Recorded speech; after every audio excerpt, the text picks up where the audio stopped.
When horses was first being exported to Europe, etc., this is what the people of France, Belgium, Switzerland and whatever, that's what they wanted. They wanted horses, what they called recreational horses.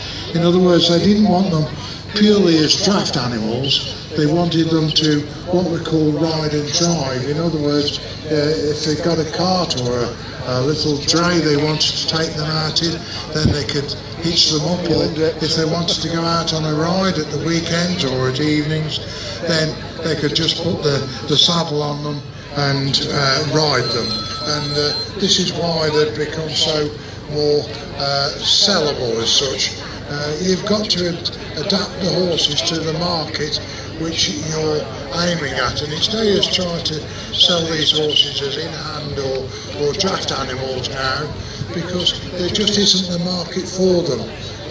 Although there is little niches where they are still being used as draft animals, they are not the traditional draft animal as they used to be. And of course, if you keep breeding these animals, you've got to have an outlet for them, and the outlet was in Europe, where you could sell them as ride and drive, and this is what's happening now. And this is a perfect example of how these horses can be utilised and made saleable propositions.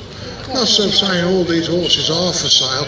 I mean, the point is these owners, they've broke them to suit their own purposes. But as I say, from a commercial point of view, then geldings in particular are more adaptable to this application of being ridden and driven.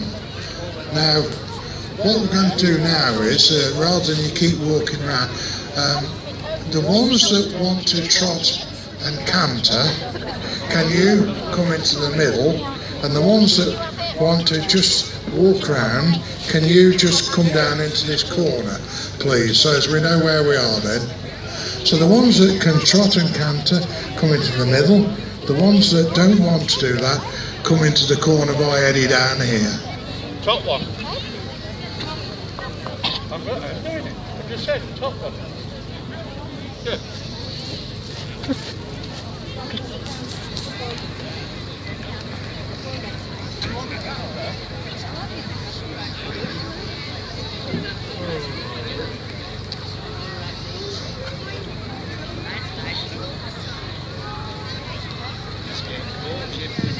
Right, okay. Would you like to lead off, young lady, and show us what these horses are capable of doing? Here we go.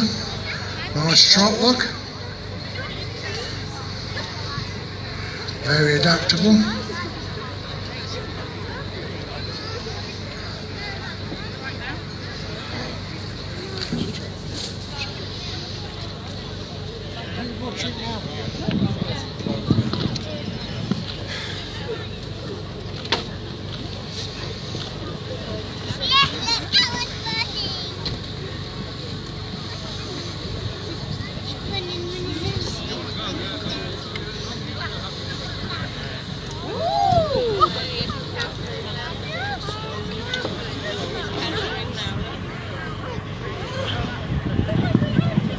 See, we can't even canter with them.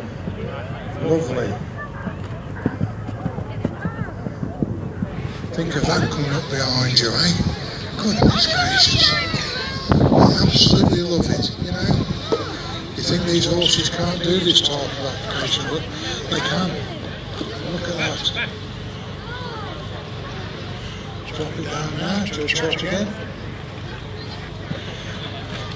And this is what they're looking for in the ridden classes now, how adaptable these horses are to the... Keep going, Ange.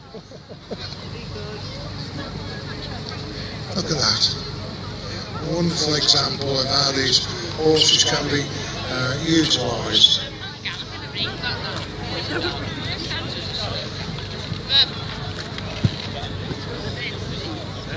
Pity, just a bit bigger arena, and they could have gone a bit quicker, but you've got limitations in an arena this size, and you've got to be just careful as to what goes on.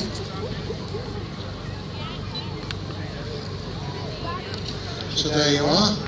There's our ridden horses, ladies and gentlemen, and just to give you an insight as to what they're capable of doing, and how they can be adapted to other work other than draft work or being led in hand. And we're very indebted to all the riders today for bringing them along and just showing us their paces. Look, number 6 wants to go. I know it does, but you know, go on, young lady. 69.